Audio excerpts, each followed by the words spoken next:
So hello, today we're going to go back to Procreate and we're going to be making backgrounds for portraits, because whenever I do a portrait there's always a rush at the end to kind of put a background in. So I thought it was worth spending a class looking at how to do that and different ways of doing it, how to create nice backgrounds, and I'll also have a look at paper textures and how to do those. So I'm going to put my iPad up on screen. I was So supposed to remind you too, Helen, about when we color in a portrait, how to fix up the edges. Remember? Yes, we talked. yes. Okay, all right. That's on my list. We'll be covering that. Okay, sorry. So that's okay. So this is my Procreate app.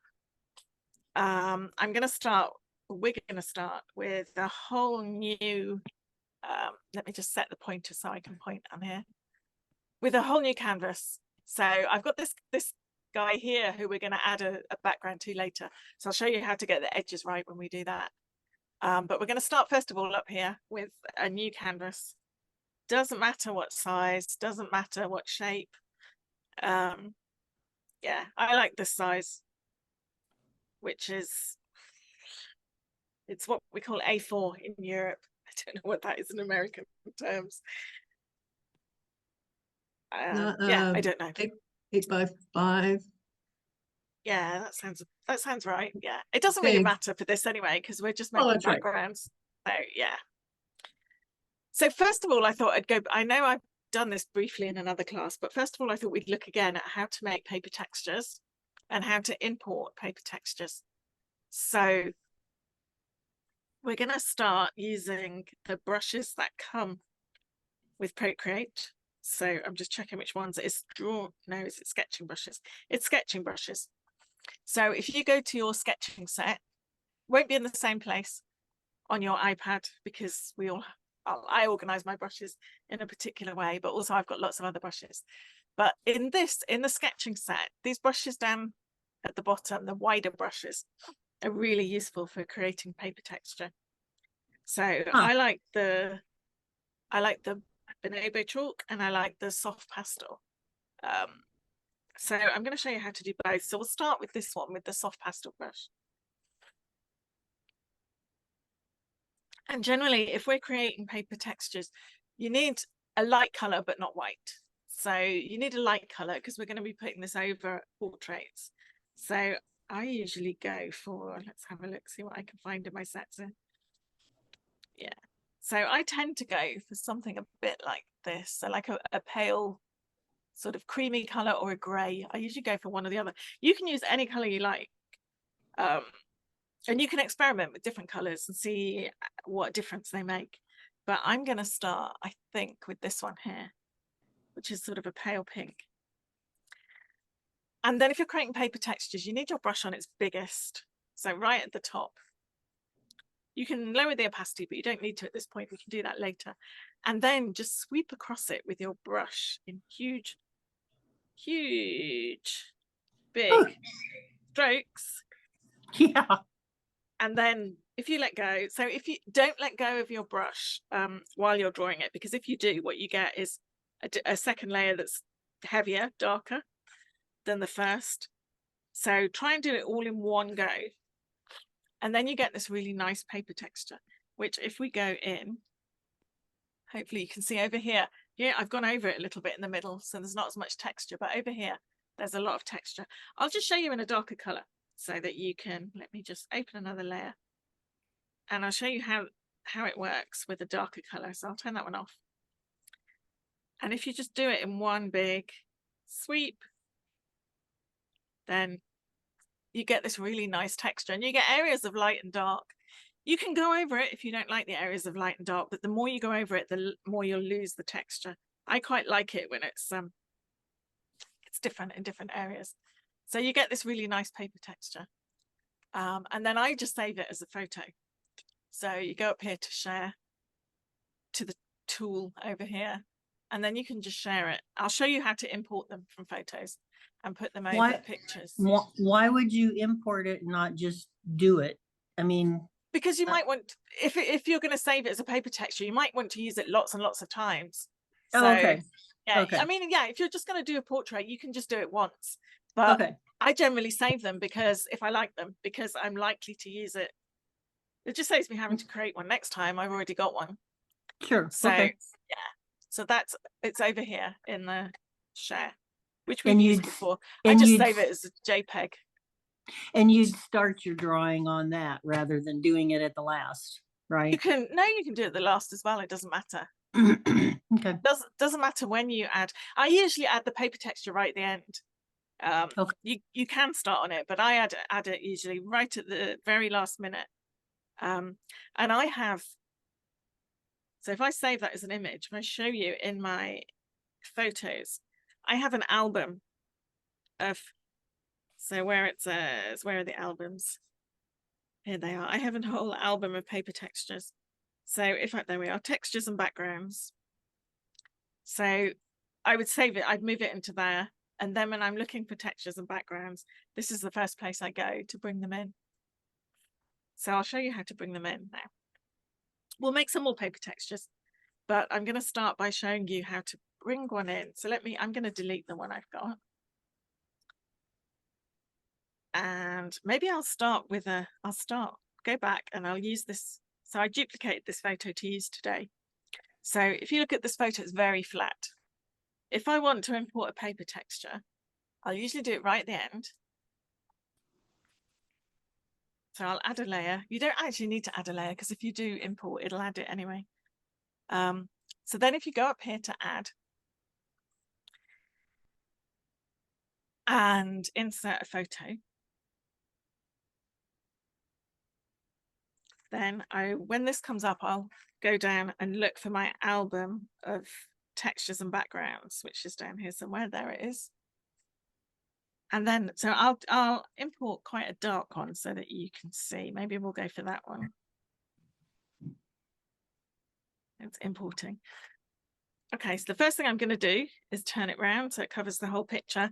And I've just used my fingers to pinch it out a little bit so it covers the whole image. Now you can't see the image underneath. That's fine, don't worry.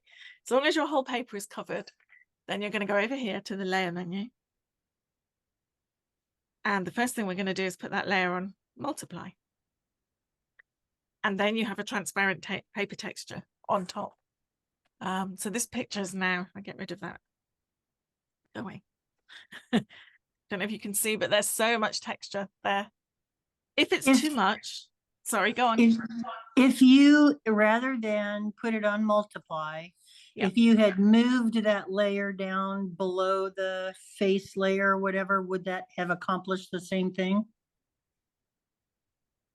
No, because here you've painted over it. So you'd have the layer around the outside, but not in the middle of the face because you've painted over it. If you do your layers over, if you do all the layers for your drawing with multiply, then it will show through. But it usually, I find it works best on the top layer. So I would usually do it. If it's too dark, you can just lower the opacity. So if you put it in here and decide that's too dark, just open up this menu, tap the M there, and you can see there's an opacity bar. You can just lower the opacity. I was just thinking you want it to be.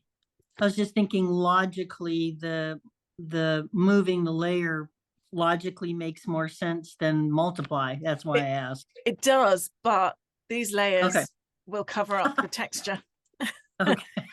Because we've done them in normal. If I'd drawn them with multiply, then it would show through. But because I've drawn them in normal, it won't show through. So I mean, I can show you. Why don't we do that? And you can see it work. So let me just move that layer down. So I'm just going to move it down to the bottom. There, can you see? There's texture all around in the background, but there's no texture on the face. So you need it on top. So unless you don't want the texture on the face. Unless you don't want, if you don't want it on the face, that's fine. If you have a light background, if you have, say you've drawn a background with a pattern, a light background, you could just put it on the bottom.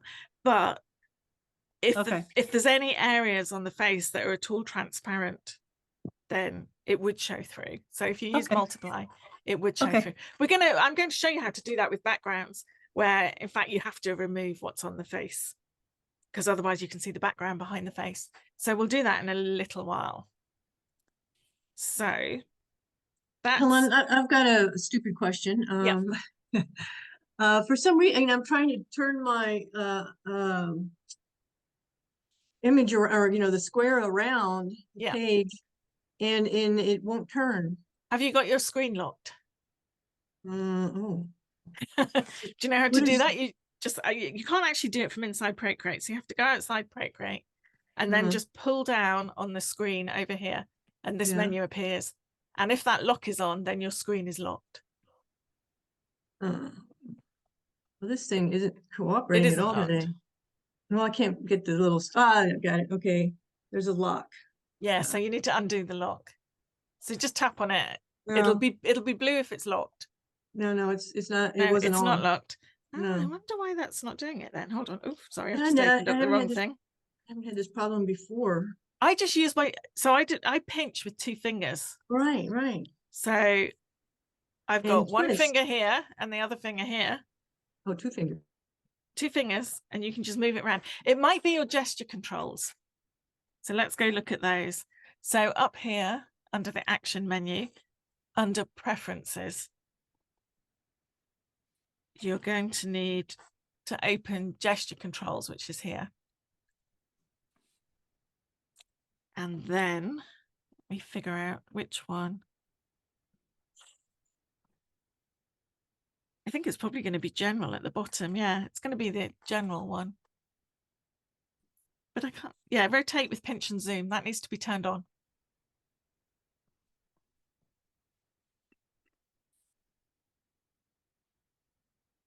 If that's turned on, you should be able to just move it. Have you got that turned on? Oh, we've lost Deb. Okay, we'll carry on and we'll we'll come back to that when Deb comes back. So I'm going to go out of that for now. Move my picture back. So I'm going to create a different paper texture. So actually I'll go out of this. No, I want to go out in the gallery. I'm trying to go, there we are. So this was my initial paper texture. I'm just gonna, I've cleared it. So we can do another one. So the other one, the other brush that works nicely is, I mean, I've come across some people who use the oil pastel and the artist crayon a lot, but I don't particularly like them for backgrounds. I do like the Bonobo chalk. So we open up Bonobo chalk, and again, you can see I've set my brush to maximum. I might set the opacity to maximum as well so that you can see it well. And then I'm just going to look for a different color. Oh, let me just let Deb in. There we are. So if we go for a different color, I'm going to go for one of these lilac-y colors here. Maybe the one in the middle. And then again with the brush on maximum, do exactly what we just did. Thank you for letting me back in. You're welcome. Did you sort it out?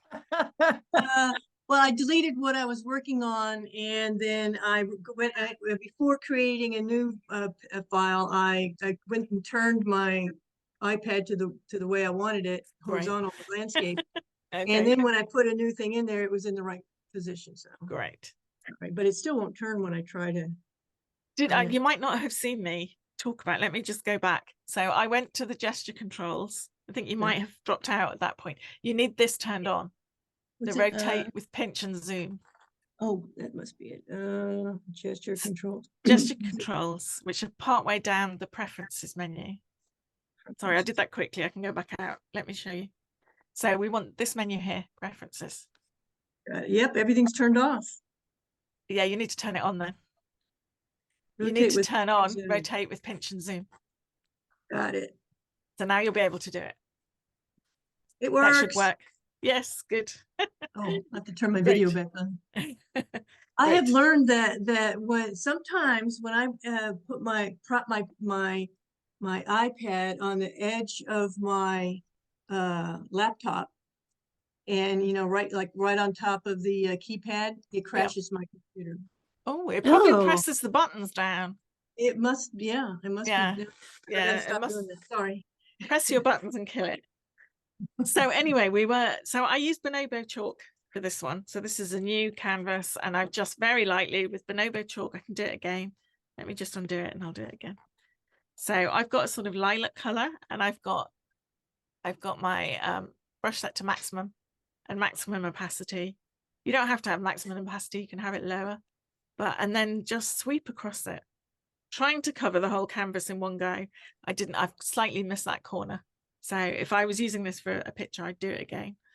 But that's a really nice paper texture as well. I've done it in lilac. I would probably, if I was using it as a paper texture, do it in sort of a cream color or a gray color. I just used that color because I knew that you could see it. So if I open it up, you can see there's lots of texture there.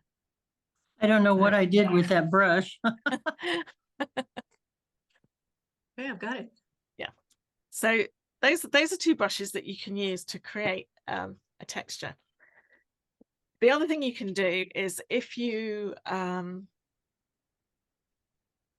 Google and put in paper textures Procreate free, if you want free ones, you'll find lots of, I mean, I can do that right now.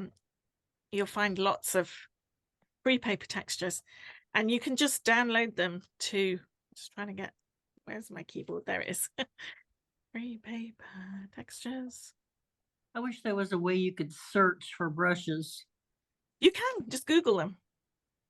No, So no. I mean paper brushes. No, I mean within. Like within. Yeah. Within the brush library. Yeah, I wish so too. Yeah. Because I've lost that brush, and I don't know where I did with it. So if you Google, you'll find lots of paper textures, and lots of them are free. So you can just download them, put them in a separate album in your photos that you call paper textures or backgrounds, so they're easy to find. And then once you've done that, once you have some, you can just, if I delete that one, in fact, I'll just undo it. You just go into add up here and insert a photo. So then if you've got your album, so I'm going to go back here again. If you have your album full of textures, you can just import them. It's very easy to do. So, and you can find loads of free textures. I just got some the other day that were really nice, some new ones, but I haven't been organized enough to put them in here yet, but I will do. So it's very easy to add a texture that way. The other thing you can do, obviously, is get brushes. So this is, I think that this was one that I found. This is a set of brushes that I found simply by Googling free paper brushes. I haven't given you the link because the license doesn't allow me to share them. So, but you can just Google free paper texture brushes for Procreate and you'll find them. So these were completely free. Cool. So I'm just going to show you how they work. So having a paper texture brush is slightly different from using the brushes that come with Procreate. So this is like a canvas texture.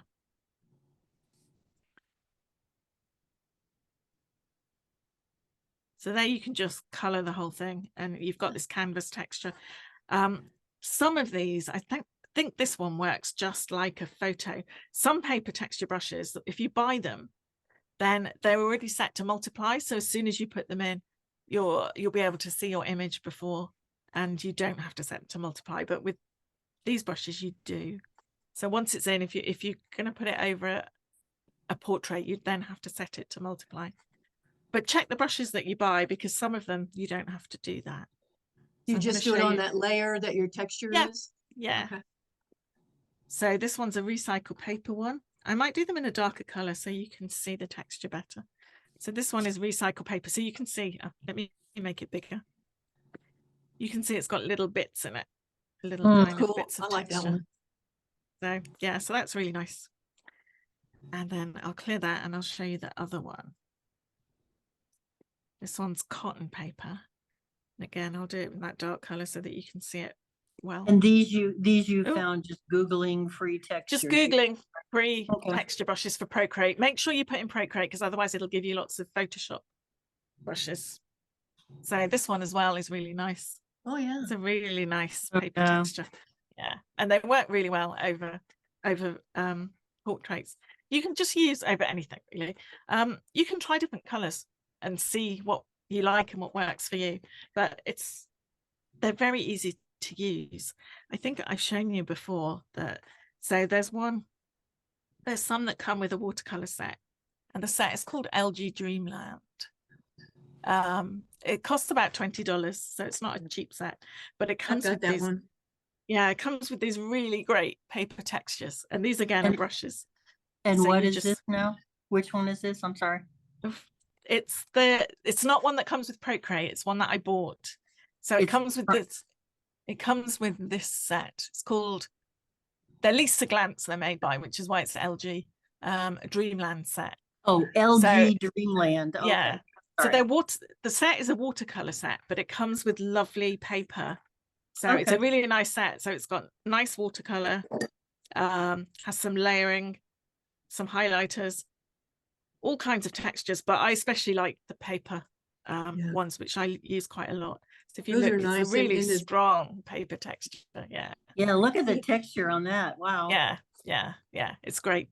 So you'll get better ones if you pay for them. But I like the ones she has in a stamp section. Yeah. And you can kind of spread them out, make them as big as you want. You can use these ones down here. That one, yeah. Yeah. So that's a really good set. Yeah. I think it's worth the money, but you can get plenty for free. So that's, oh, there was another set. Hold on. Oh, I think maybe that they were the ones that I'm just looking at my notes and I've noted another set, but those were the ones that I put in the resource document. So you should have a link to those. So, so that's paper texture. So what I wanted to do now is just look at lots of different ways that you can make backgrounds. So I'm going to start with all the Procreate brushes. There are so many Procreate brushes that work really well for backgrounds. So the ones that I like the vintage set, which I'm trying to find. I have so many brushes. I have to hunt through to find it, but I know they're in the vintage set. They're here somewhere. I might have to organize these so they're easy to find. I've bought lots of pattern and texture brushes because I really like it. Why can I not find it? I found mine. They should be here. They're usually easy to find because they have a different symbol. Yeah, I have mine. Yeah, they have these symbols. Oh, I've put them all together. Look at me, I've been so organized. These are all the Procreate brushes. And I forgot that I'd done that. So the vintage set are great for backgrounds. I use them a lot. So I really like. Which one do you like best? So, well, this one, Galaxius, I just bought a Riso brush set, which is, let me show you. I'll just show you the Riso drawing that I did, which I think, is that in here? No, yes. Is that the one you posted? Yeah. So it's a risograph and it's got this really nice texture in it. Well, after I had bought that set and we've been playing around, I realized that you can do that with some of the Procreate brushes. So I like this one, Galaxius, and it gives a really nice texture. Oh, wow. So again, for doing the background, I very often use them on full size. So I'm doing them into quite a dark color so that you can see, even on full size. That's I need to make my canvas smaller so you can see. So it takes quite a while to color, but if I then open that up, you can see that texture, which is really nice. So I like that one. If you take your pencil off and put it back down, you'll get a second layer. So you have to try and do it all in one layer. Even at the brush at full thing, it makes a very narrow mark. I'm surprised. Yeah, you can make it bigger. So maybe we'll do that. Let me show you. Let's do in that. So in the brush library. Yeah, duplicate the brush. So swipe to the left. Click duplicate. To the left. I'll go slowly. Yeah. So you now have one called Galaxius 1. Yeah. I would recommend not messing with your original brushes. Always playing around with the duplicates. And then, under properties, we have the maximum size. Oh, it's already on the maximum. I was hoping we could make it bigger, but I don't think we can because it's already on maximum size. I'm not sure we can with that one. Usually, if you have one that you want to make bigger, you can just come here and look here. If it's not set to maximum, you can set it to maximum. That one, I don't think we can. I'm just checking that there's nowhere else where we can. What about the grain? Yeah. With the grain or scale on the grain? Oh, no, that really changes. That doesn't work. No. But I do recommend just playing around with these to see, you know, if something isn't how you want, you can play with it. But I think that's already been set to the maximum. Oh, you should increase the grain and see what it does. Now that's interesting. This is what happens when you start playing, though. It's really good fun because you find all kinds of things. So I'm going to go and increase the grain now more than I did. So let's have a look. Grain. Where's the size? Yeah. I've lost it. There it is. Scale. Yeah. Get this really big. Oh, look at that. Well, let's try with that. So I'm going to try with that and see what happens. Done. So let's try that. Oh, we get a really big pattern, look. It's still quite a small brush to use, but you get this really nice big pattern that you could use for something. So this is why we play around with brushes. Because if you play around with them, well done, Sharon. You found me a really nice new brush. Oh, I've lifted my pencil. So I've lifted my pencil up there. So I've now got a second layer. That's what happens if you lift your pencil. I recommend it if you're going to color in a background, make your canvas quite small. Oh, and if you really take down the opacity, wow. It's even better. I'm going to do that in a moment. I mean, mine's almost 0. Okay. I'll just do it with the layer. So you can just do it with the layer. And let's just lower the opacity. Oh, yeah, that's nice, isn't it? Oh, no, see, okay, you did it that way. I didn't think about that. Way. Yeah, there are different ways. It's basically doing the same thing. I'm also wondering, probably because we've got no layer, we've only got one layer, these aren't going to do very much. Oh, but there we are. If you just switch it to difference, it turns pink. Now, I also lowered the opacity on my side menu. Brush, yeah. So you got it really pale. Well, and then went in on the layer and decreased it there, and it made it even paler. That sounds great. I'm going to do that. Let's take the opacity down to about there. Oh, I can't see anything now. Oh, I meant because it's a busy. I mean, it's kind of a busy pattern, so you'd want it kind of. I would think you'd want it kind of pale. It's interesting. It's interesting. So this is paler, but not pale enough, I don't think yet. So let's. But this is how you get really good backgrounds. It's by playing around, experimenting, and see what happens. I'm going to save some of these so that we can. There we are. And then you were suggesting going in here and making it even paler. And nice. Yeah. Okay, I'm going to save some of these. In fact, if I just start a different canvas, it'll be fine. I'm going to share some of these later in Mighty Networks. So that one is really nice. The other one I really like. I mean, you can try them all. I really like the disco one, which is great. Oh, really? Obviously, for a background, you want to make it really big. Again, we can lower the opacity. And it's probably going to be better with a lower opacity. Yeah, that's really nice. I got to try one of my dual brushes that I made with Groovy. Is that one that does 2 colors? Yes. Yeah, I've got a couple of 2 color ones, which are very nice. So I'm just going to turn that layer off, do another. And then the other one that I like. Okay, that would have to be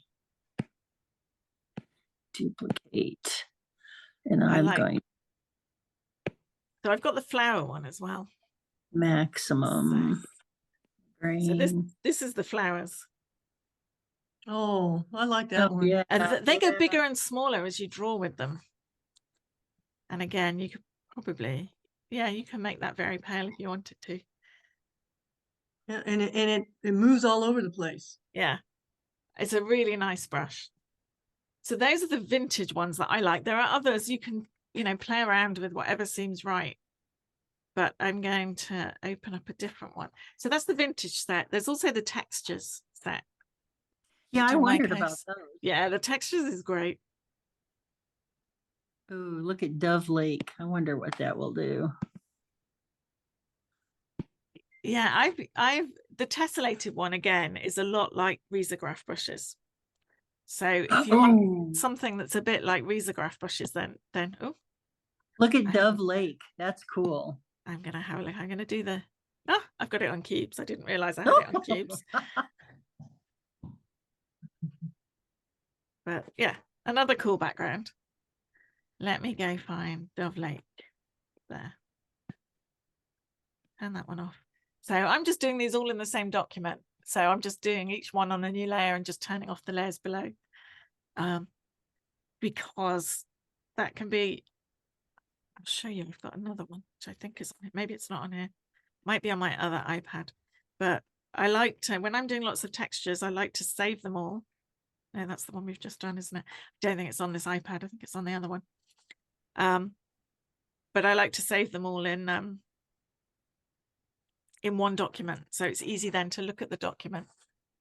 Usually what I'll do, if you're making a, that's okay. If you're making a document and you're going to try them all in different layers, then I change the name of the layer so that I can find the brush in future. So for this one, I would just write textures, cubes. And then I use this as like a reference document. So when I'm looking, thinking what texture, what background do I want, I can just go and look at my document here and open them up and say, oh yeah, that's nice. So then if I go in here, I can I'll rename it to Vintage Flowers. So I'm telling myself which set they're in and which brush it is. That's great. That first one was, I don't remember what that was called. Disco. It was Disco. So if you vintage, if you just keep them all in one document, then it's just a useful way of just, you know, you only have to open up one document and have a look at the different textures to figure out what one you want to use. Oh, cool. Have you ever had it make a layer disappear? I just added a layer and I went back in with a brush and tried to do a background and it said open layers, and I went back and my layer that I just added was gone. Oh, usually that if it says open layers, it usually means that your layer's locked. Right, and I went to see what was going on and the layer that I had just added was not there. I wonder if you touch the undo button by accident, because then it will, it'll undo the last step. So it will remove your layer if you just put one in. Okay, I'll have to be more careful because that drives me crazy. That's not the first time that's happened. Yeah. So other brushes, let me look. Other ones that I really like, where is it? Rosette on here, which gives you a kind of newsprint look. So if we, again, if I turn that one off, and then. And are you automatically doing multiply too? No, I'm doing each one on normal, but I'm just turning them off when I do the next one so that I can't see them. So I've picked a sort of brown color for this. It gives you basically it's little dots. So it's a lot like newsprint. Oh, I need to increase. Let's see if we can increase the size of that. Let's have a look. So I'm going to duplicate it. What's the name of this one? This one's Rosette. So it's at the bottom of the textures. Yeah. It's just quite small. I'm just wondering. Yeah. We can make it bigger. We can make it a lot bigger. If you see the maximum size is down here. So you can move it the whole way up. Or if you prefer, if you don't want your dots that big. If you don't want your dots that big, you can make it. Actually, it's not changing the size of the dots. It's just changing what the brush will do. So that's great. So I'm going to undo that. And then you can do it in virtually a single sweep. Let me change those colors. Let me change that color so it's easier to see. So I'll do it in a dark brown so you can see. There we are. Oof, I've done, look at that. That's where I obviously lifted my brush a little bit and got a second layer. Oh, you can just keep going darker and darker. And you do get solid in the end. But I'm going to try and do it Oops, yeah. See if we can do it just in one go. It's not that easy to do. You end up with the shadow. Yeah, that's not that easy to do with that one. But well, anyway, like yeah, and that's how you can make it bigger. So I'm going to name that. And that's Textures Rosette. The other one I use a lot is the grunge one, which is at the bottom. Oh yeah, I use that a lot too. Yeah. Oh yeah. So Yeah, that was cool. So let's go try grunge, which just gives you a messy, but I always think it looks a lot like paint. I like Carawong. That's cool.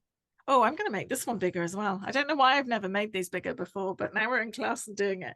I'm really glad because it just makes life so much easier. Let's make this bigger. Yeah, we can make this bigger as well. There we are. Which one are we on now? Grunge. Oh yeah, right. So I'm going to make it maybe 400%, around 400% and see what that's like. Oh yeah. Yeah, that's nice. I like it that size. So you get this really cool. So when I'm doing a background, I don't usually do just one layer. I'll usually layer up. So I'll use kind of very similar colors, but layer up. So we'll do that in a minute, but I'm going to go through all the brushes first so you know. Yeah, that's what cool. kind of brushes. Yeah. So try Carawong. That's cool. Okay. Huh. Oh wow. Okay. And that one off. Carawong. Oh yeah, the top. Let's have a look. Oh yeah, that's nice. And that responds to pressure. Yeah, that gets much darker if you press down. So I'm going to make a duplicate of that and make it bigger and see what happens. Actually, it worked when I just moved the instead of going to the brush library, just move the thing up. That's already on maximum size, yeah. So I can't do anything with it anyway. Oh. It's the size on your no on your sidebar. Oh, I didn't realize I didn't have it on maximum. Yeah. That's why it won't let me make it any bigger. So I didn't realize that. Yeah, so we need to go up to maximum here. There we are. Oh yeah, that's way better. Yeah, that's nice. I like that one a lot. So again, I'm going to name that layer and then blurred it. Ooh, that's a thought. Yeah, Gaussian blur. Yeah. Yes, you can blur it. You can apply. So over here, people watching might not know what we mean by that.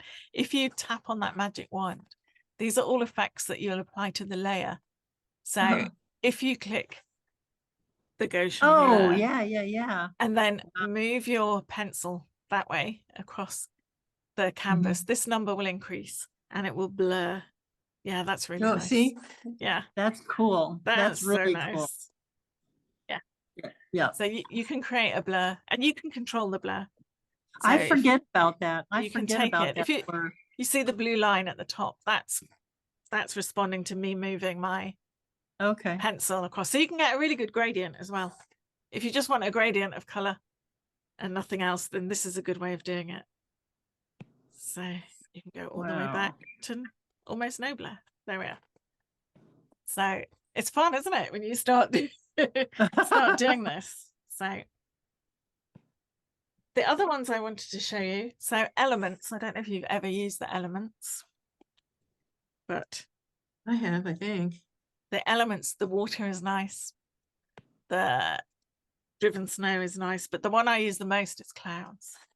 So clouds. If you just cover your canvas with a blue color. So I'm going to do that. I've simply tapped on a blue and then I'm just going to drag my pencil from here to there and it'll fill the canvas with that color. So then we've got blue. And then for your clouds brush, choose the clouds brush. So this is in elements and make it white.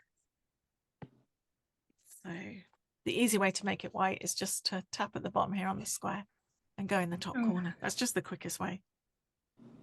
And then you can use the clouds brush and you can make it really big.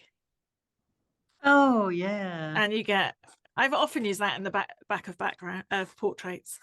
It makes someone look like they're outside. It's like a blue sky. You can lower the opacity if that's a bit much. Quite nice when you just You can make it look really realistic. Yeah, it's great. It's a fabulous brush. That came with the very first Procreate. So it's been around since Procreate's been around, and it's a beautiful brush.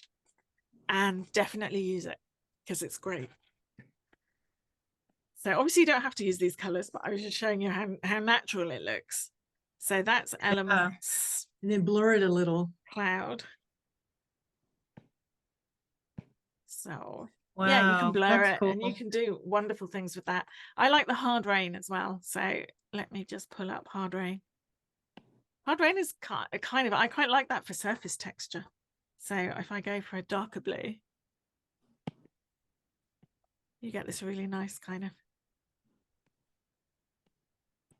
and as you do it, it reacts to whatever's underneath it. It's just a very nice brush. I'm wondering what that would do if you made it bigger. Let's have a look and see if we can.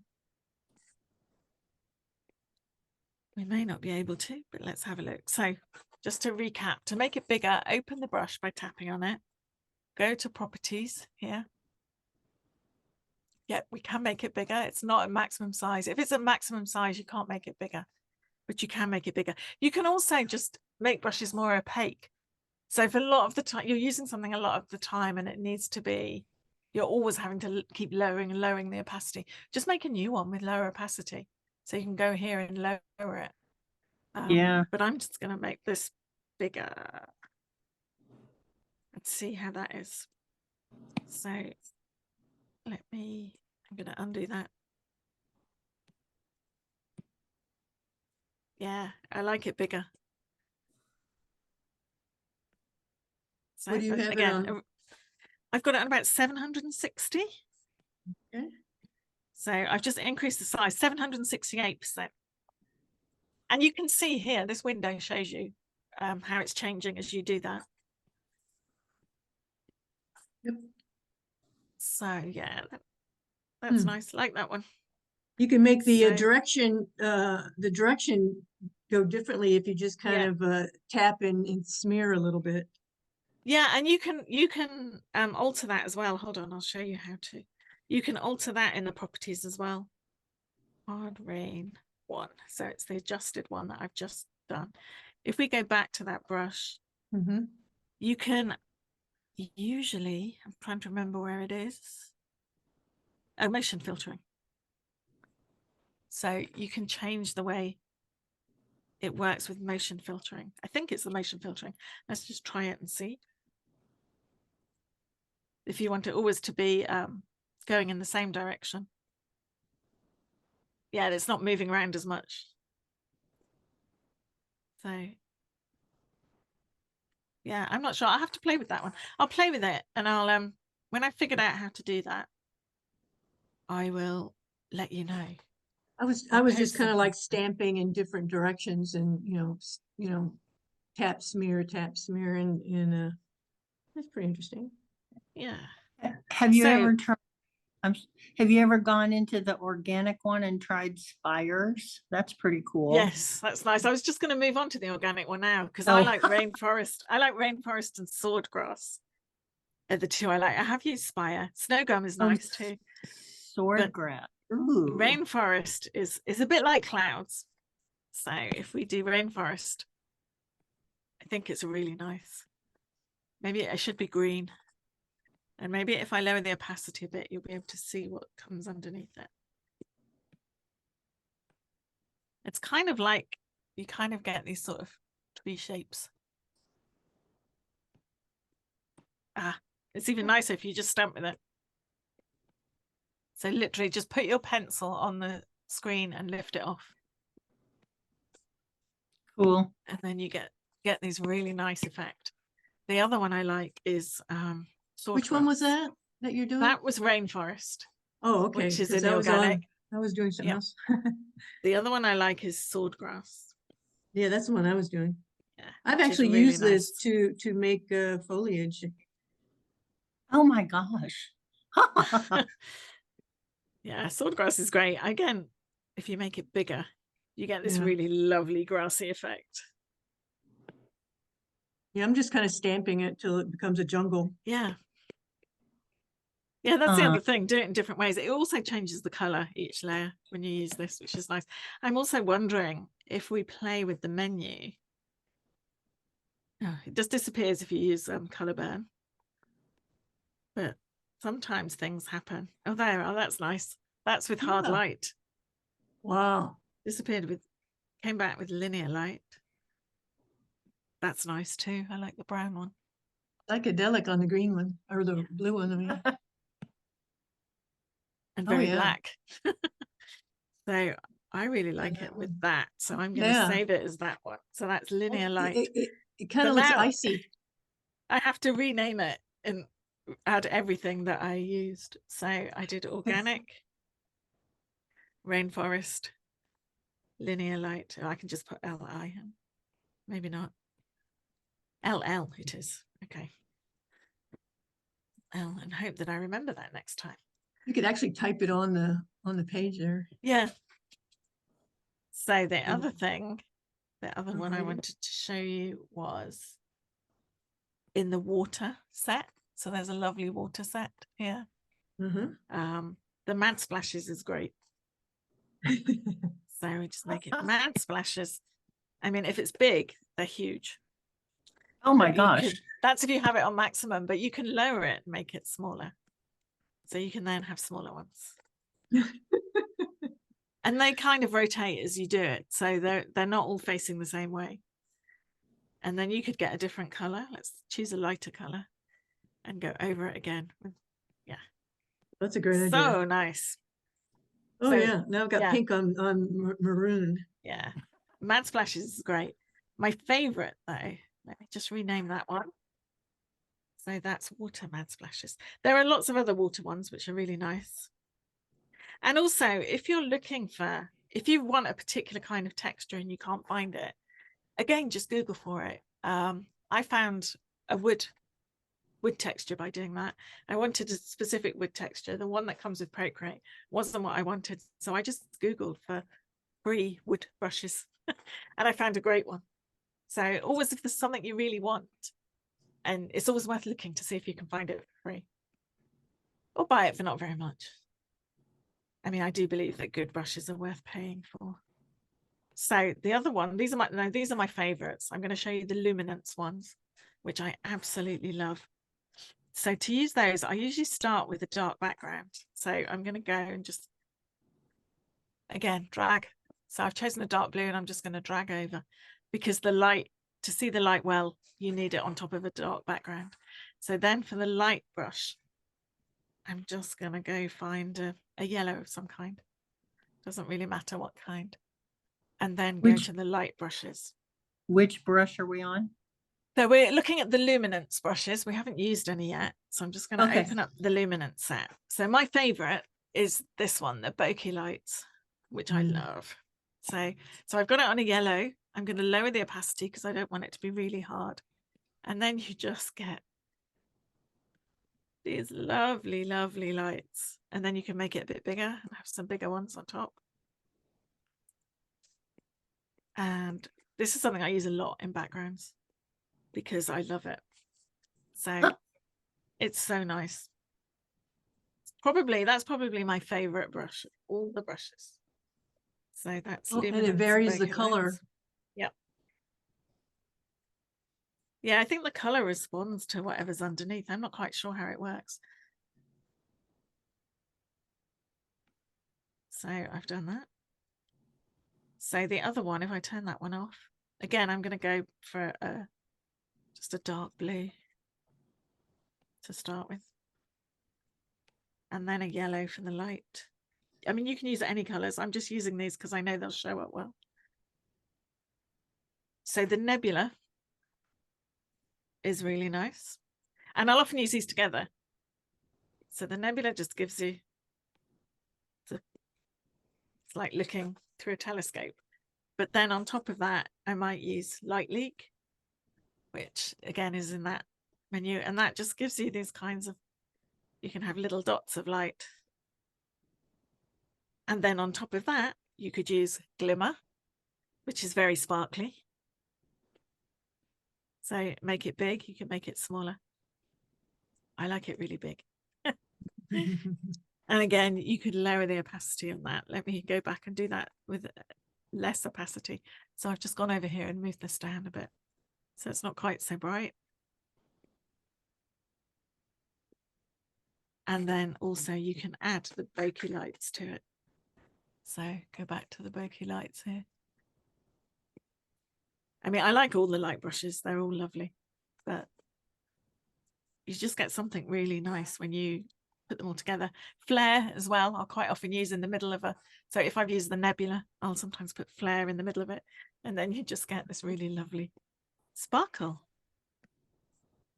And if you want it to go the other way, just turn your canvas and then it'll go in the other direction. And pulse is kind of,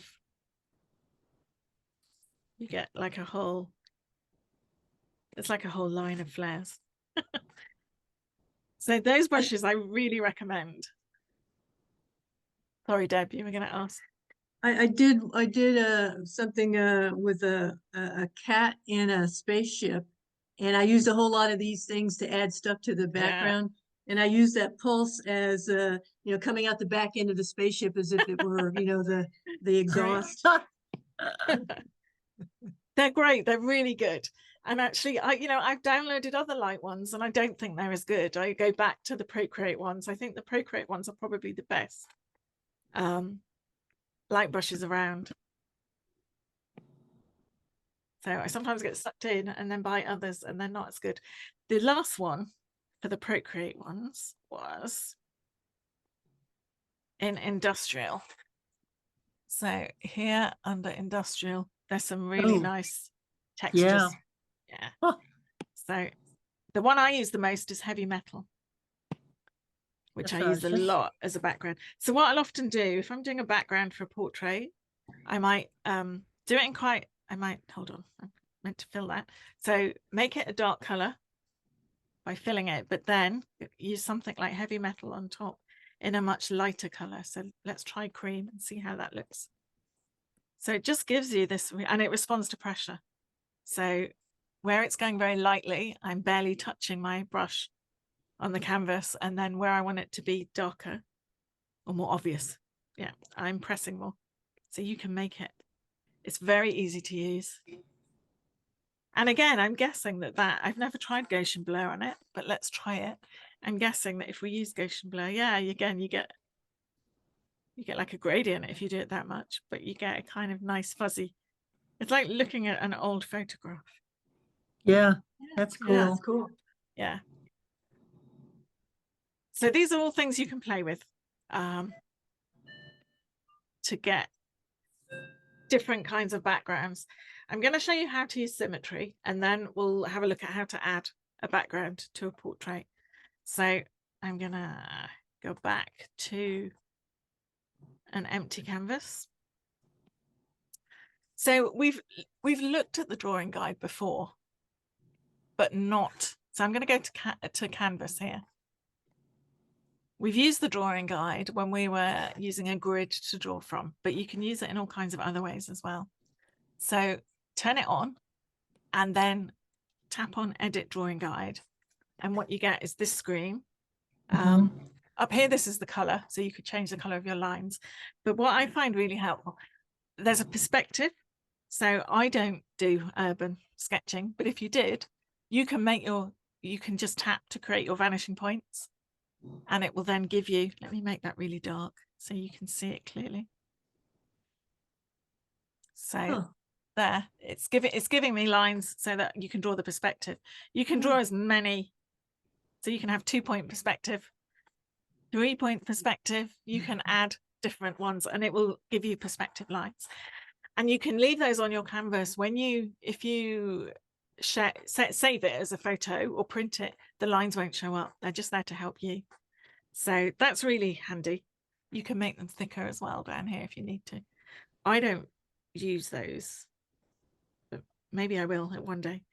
The one I like the most is the symmetry one. So if you just tap on it, you get this just vertical symmetry.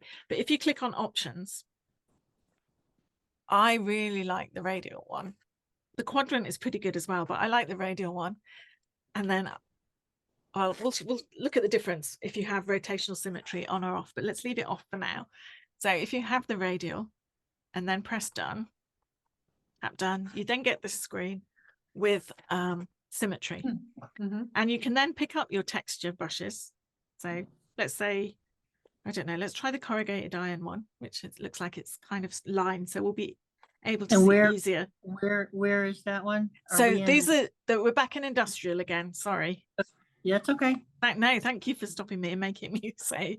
So it's at the bottom of the industrial set. Okay, thanks. I'm just choosing that because it's lines and we'll be able to see what happens. And then you only need to draw in one of these sections. So, did you say the corrugated iron? Yeah. Yes. Yeah, I see it. Okay, good. So you can kind of draw in here and it will create a pattern. So you only draw in one of them. I play with this all the time. Yeah, it's great, isn't it?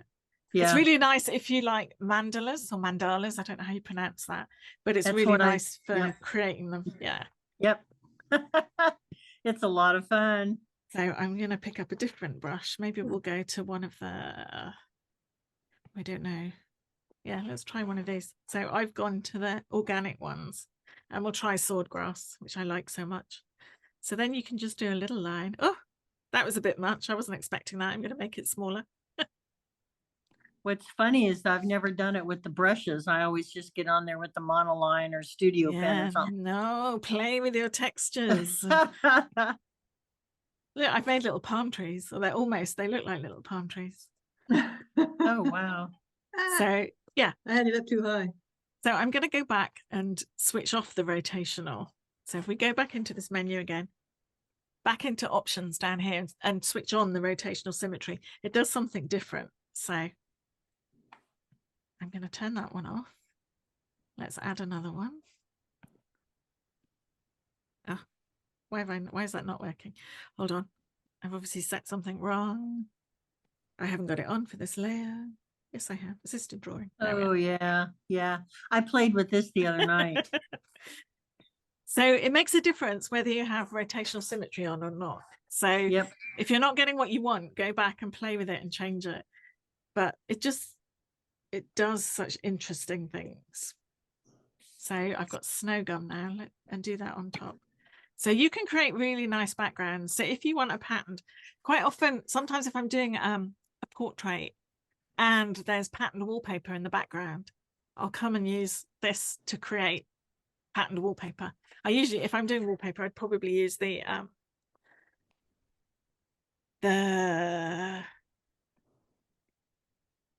quadrant, because then it just divides the page into 4, so that you can create really nice kind of things that look a lot like wallpaper. So you might draw flowers or something. It's not working again because I didn't put assisted on. Every time I create a new layer, if you want it to actually help you, you need to click this one as well, assisted drawing. So if it's not working, go back and make sure you've clicked the assisted drawing tab. So now there we are. I kept wondering why it was filling my whole paper. I realized that I had it still on maximum for when we were doing the brush. Yeah, no, it's usually better for this to have it a little bit smaller. Yeah. So you can just create layers on top of one another. And so I'm just going to change the brush a little bit. Maybe I'll have that one.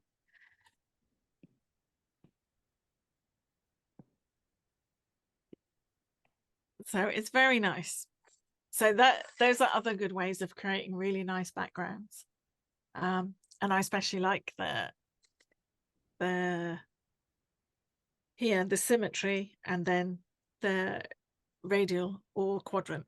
The vertical, if you were drawing a face from the imagination, the vertical can be helpful because you only have to draw one side of the face. So again, I can show you how that works. Oh, I didn't think about that. Yeah, you can. It doesn't really work if you're doing it from portraits because people's faces aren't symmetrical. But if you were, let me just choose a regular drawing brush. So there's a marker. So didn't really intend it to be that big. So you can just draw. I haven't got assisted drawing on. I still didn't clip the right tab. So you have to make sure you have this clicked as well. Done. Right. I think I've just undone it by accident. No, I haven't. No, we're fine. So I'm just going to clear the layer and start again. So you can just draw one side of the face. Yeah. Hey, the eyes are the same size. Good job, Helen. Yeah, they all come out exactly the same. So that's quite handy. Yeah, so if you were drawing, if you're drawing something that's symmetrical, that's a really good way of doing it. Just half the work, basically.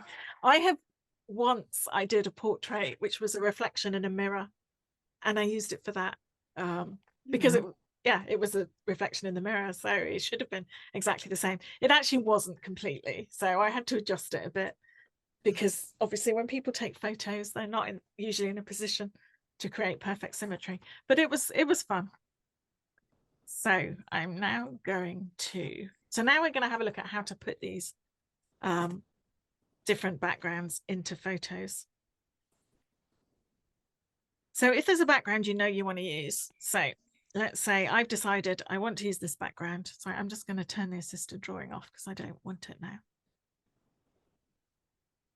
Oh, it's not there. So why is that showing me? I don't want it. Did you turn off drawing guide? Yeah, I don't know why it was still. Oh, maybe I didn't. Yes, maybe that's right. Thank you. Yep. So say I want to use this as a background. So what I normally do when I'm doing a background, actually, let's do a new one, and I'll show you what I usually do rather than using one like that. No, that's one we've already used. Create a new one. So what I'll normally do is start off with quite a dark color, let's say a dark green, and just use, I mean, kind of anything usually to start with. It doesn't really bother me. Quite often a painting brush. So if you go into the painting, I like a brush that's got a bit of texture, but you might prefer it to be completely flat. If you want it completely flat, just drag the color from here. But because I want some texture, I'm going to use, that's much too dark though. So I've just lowered the opacity over here by pulling this down because I don't want it that dark. That's better. So I'll just do something like that. I still think it's a bit dark. So I'll go up here and lower the opacity just a little bit. So then what I'll do is, if you open up your palettes and then you tap on the square, you get this. What I'll usually do is choose another color from in here somewhere. So maybe up here. So something a bit lighter. And then use a different brush. So often I use industrial. I use the heavy metal, this one here. Because I know what that will give me because I like it. So, and then I'll just go, it's not dark enough. Yeah, it's definitely not dark enough. Oh no, there we are. So it's now appearing, you're getting some extra color texture, and then we'll go for a darker one. So still kind of in the same sort of area, but I'm going for something a bit darker. And then another texture. Or I might just use the same texture again. No, maybe we'll use Rusted Decay. So we'll use this one down here. If you do something and you don't like it, you just undo it with a little tap and try again. So I've made it bigger. I didn't think it was bigger enough. Yeah, that I really like that now. So usually I'll do about 3 layers, all often of colors and quite similar to each other. So I use that square to pick the colors. So now I really like this. So I did that really by just tapping on it in a few places. You get this really nice texture. So experiment. And when you're doing it, you have to experiment with the opacity. So I wanted that last color to show up. So I had it on full opacity, but usually my middle and bottom layers will be lower. They won't be right at the top because they'll just be too dark for me, but you might like them that way. It's about experimenting till you get something you like. So once you've got it, you can copy it just by a 3-finger swipe down the page and this menu appears. So that's 3 fingers swiping just down. So just swiping like that and you'll get this menu. So you can just copy it. So I've just copied it, but usually I will save it because I know I might use that background again. So I'll just save it to my photos. So I'll just click JPEG. And then I've got the background again, and then click Save Image. And then I know it's in my photos. But you don't have to do that. If you don't think you're ever going to use it again, you can just do the copy and paste. So then I'm going to go and pull out this portrait, this one, and show you how to add a background. So there was a background in this and I removed it. So I don't use the background color here. I mean, I just leave that set at white.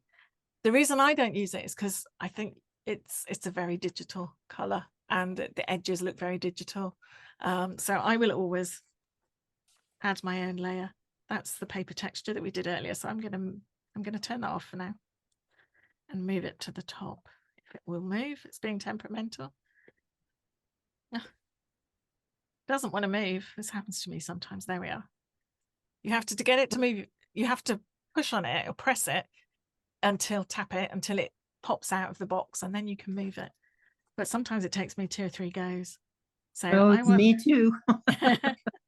I don't actually know what layer 1 is. No, I do. But so I've just put a layer underneath the face. Okay. And then I'm gonna, actually I didn't really need to put in a layer. I can just insert the photo. But because so you can go to insert a photo and pick your texture that you just saved. I'm just going to copy and paste since I've just tapped and copied it. So I copied it in the other portrait, but you can then use it here. So long as you haven't copied or pasted anything else, it'll still be the last thing that is on the clipboard. So again, I'm going to 3-finger swipe down the page and I want to paste. So I'm just going to tap here and that should appear. There we are. So this is the problem. This happens if you put a paper texture underneath, you end up with green eyes. Okay. So yeah, and there's a green tinge because my background is quite dark, it shows through. There's various ways of getting around this. So one is to select, and that's basically what it's asking me. It's asking me if I want to select. I don't use the selection tool because I don't like it. So I'm just going to turn it, move it so you can see the whole thing. So you can select. You can just use the selection tool here. And you can, I don't know, will it work with automatic? Probably not. I'm in the wrong layer, that's why not, in this layer. So if you go into the, I'm trying to remember how to do it. No, I do need the background now, yeah. So if you're in the layer of the background here, and you choose the selection tool, you can then just draw.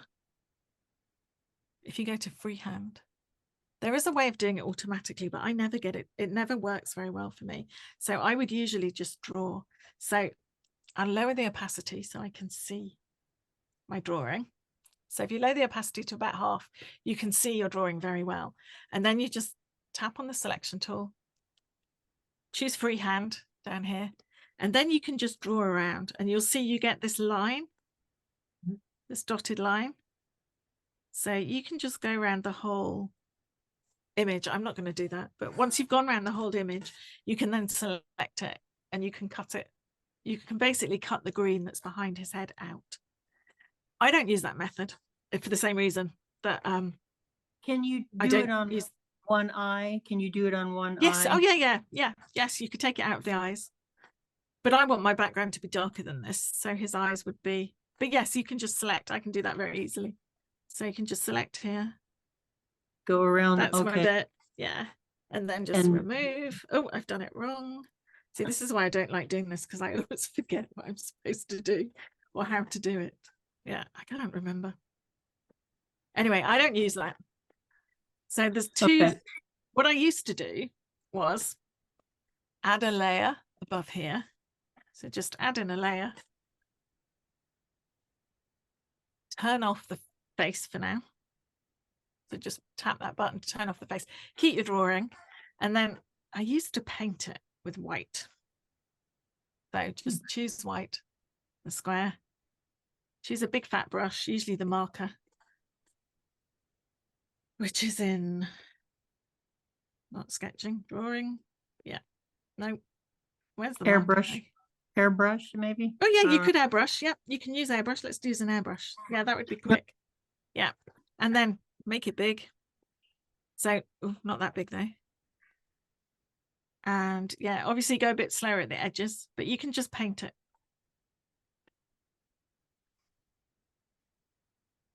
I just find if you do this, you don't get a really hard edge, you get a nice soft edge. So that's why airbrush is actually a pretty good one to use. So once I've done most of it, I'll make it smaller and go a bit more carefully around the edges. But it still takes like 2 minutes. It's not a big job. So, and then because there's then a white background, not a green background, the face will be fine. So if I then put it, I've not finished, but if I put it, turn that back on, you can see we're back to a perfectly fine white face. You can see where I haven't quite done it yet here. What I tend to do these days though, if I remove that, is I prefer to use an eraser to remove the background color. Partly because I've got a whole set of erasers. You can use any brush that comes with Procreate as an eraser. I have got a set that I've created, which I'm trying to remember, is at the bottom or the top? There it is, near the bottom. So these are ones that I've created. Some of them are bought brushes, some are free. The pink eraser, I think, is a free one. Or I put the marker in there because I use the marker a lot. I don't often use other things than these brushes, so I'm just going to use the marker. But because the marker brush has a bit of texture at the edge, so again, we can turn off the color so we can see the drawing.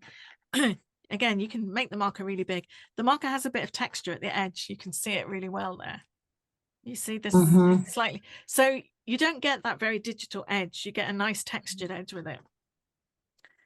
I've also got, sometimes I've got something called a torn paper eraser, which has really, really soft edges. So if I want really soft edges, I'll use that.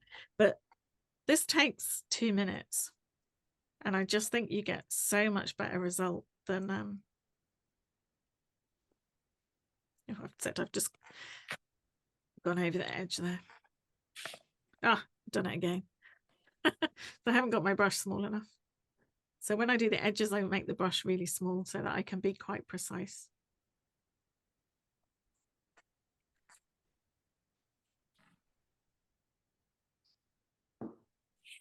So it just takes a few minutes to just go around. I mean, I'm doing this really hastily, so I'm not doing it particularly well, but this is how I would normally do it. So this would be the same process. The same as painting it white. Yeah, I'm just removing the color here. Regarding the question that I had asked you initially. Yep. Yes. Okay. All right. Well, you can use the selection tool, so you could experiment with that. You might prefer it, but I find it so difficult to use, and then I never like the end result. Okay. So I don't use it, which is why I couldn't remember how to do it properly. I'll have to pay more attention to my layers because sometimes I don't know where I go wrong, but happens to me too. Well, I lose the black line when I try to do this, and then I'm like, so just more experimentation. But now if we put the face back, it looks great, and there's no digital edge around the edges, which is what you'd get with the selection brush. And it looks fine. So that's how I do it. I tend to use an eraser, and I do think, some people think that you should always use the brush that you painted with to erase. I don't think that. So I have a set, and just when I'm using things, I think, oh, this is really nice, I'll just add them to my eraser set. So there's the torn paper eraser down there, and I think I've streamlined it there. I bought that one, yes. That was with a set called the Office set, which came, I think, oh no, maybe not, that might have been with the printing set. Yeah, I'm not sure, but I'm sure if you Google torn paper eraser, you'd find it. I really like this one as well, which is one of Lisa Bardot's brushes. I've got quite a few of her brush sets. So I've put BB there, so I know it's hers. Are these brushes on a particular site like Gumroad, or they just? They're usually on both. You can buy them. So I usually buy from Gumroad, Creative Market, or Design Cuts. Oh, Creative. And they should be on all of them. But having said that, there's some other people who make really high quality brushes who I'll go and buy from. But yeah, the eraser brushes will be on, you know, you can find them on Design Cuts or Gumroad. I'm sorry, Design what? It's called Design Cuts. There's Gumroad, CUTS, yeah. Thank you. Okay. Yeah.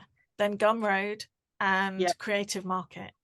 Those are the main places. People do sell them on Etsy as well, but I have to say I've bought a few from Etsy and not like them. So I would rather go to a kind of more of a design-based site. Just got an email from Gumroad for steampunk brushes. I was like, yes, oh man. That's where I got my risograph brushes from the company that makes the Steam Road brushes. Yes. And now yeah, they keep encouraging me to buy more, and they have some really lovely brushes. They do have, oh, I turned it off by mistake. They have some really nice brushes, but yeah, I really don't need any more because I have so many. You say that today. Yeah, I say that today. Yeah, and then I'll see another one that is just great and feel like I have to have it. So I'm just checking my list. I think we've covered everything that I wanted to cover. Yeah, except this for the selection tool, which I can't remember how to use. I found a YouTube video that really helped me, you know, using feathering and you know, just and it's too hard to remember. I have to go and look at it again every time. So yeah, whenever I use the selection brush, sometimes I'm doing something and I really need it, but whenever I do that, I have to go and look at a YouTube video again because I just can't remember. Is that Hector with Doodleworks? Me, I'll just look for anything that's YouTube. I don't really think I've seen his. No, I don't think I've seen them. There's a good class on Skillshare as well. Which is a Procreate Basics, but it's really good. I wondered about Skillshare. I haven't investigated that. I will see if I can find the name of the one on Skillshare. It shows you kind of all the basics, which is really helpful. But you can usually Google and find on YouTube a video that will show you. But I will look at the selection tool this week, refresh my memory, and then next week when we start, I will show you how to use it.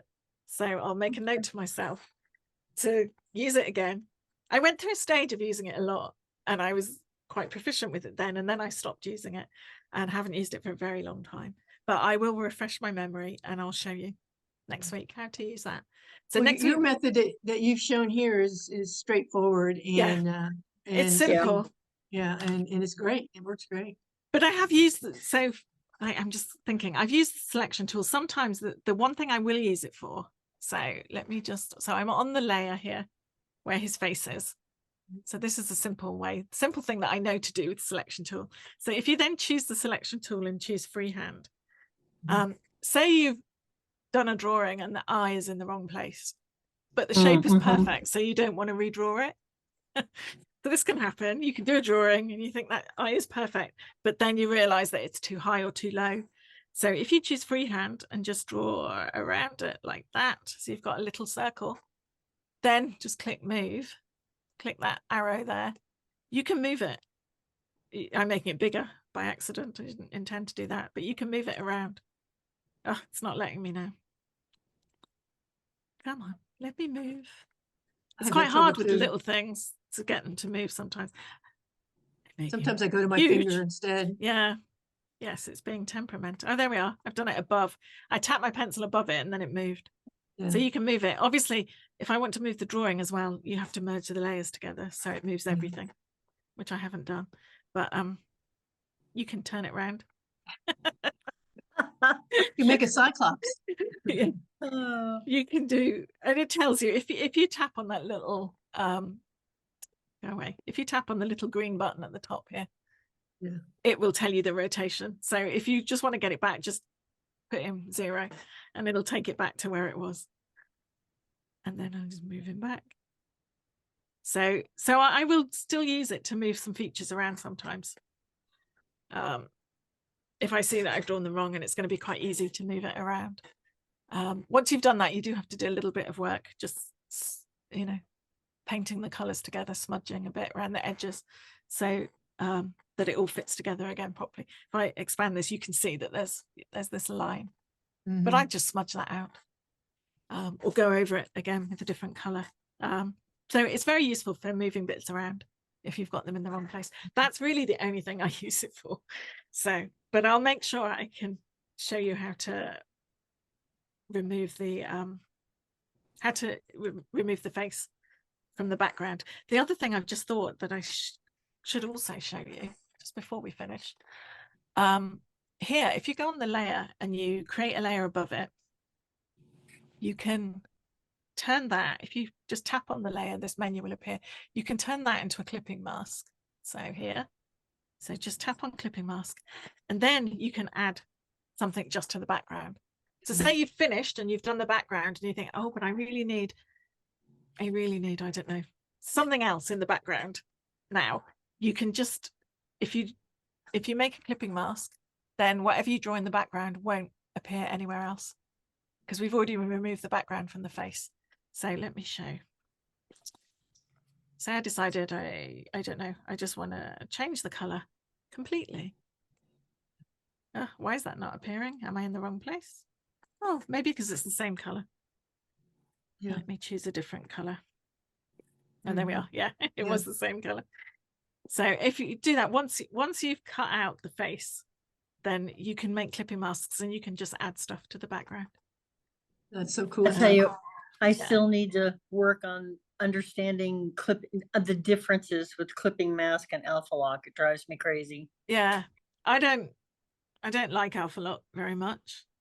Again, because you get the digital line with it. So I would much rather use clipping mask. Clipping mask. But you know, lots of people use alpha lock and think it's great. It's just not for me, because I want, you know, I like things to look hand drawn, or as hand drawn as they can in Procreate. And things like alpha lock and selection give you those really hard digital edges. So I mean, if you do get hard digital edges, you can, you know, you can resolve it. You can just smudge them out. So that's what, so if I go here, so I've just chosen a smudge tool and I can kind of go onto his hair and just smudge it out. And that gets rid immediately up here. I can make it bigger so that you can see better. You can get rid of that digital edge. Obviously I do it with a much smaller brush than that, but you can just smudge the digital edges out. And that's what I used to do before I found better ways of doing it. I use the smudge tool a lot. So yeah, I think it's a really useful tool.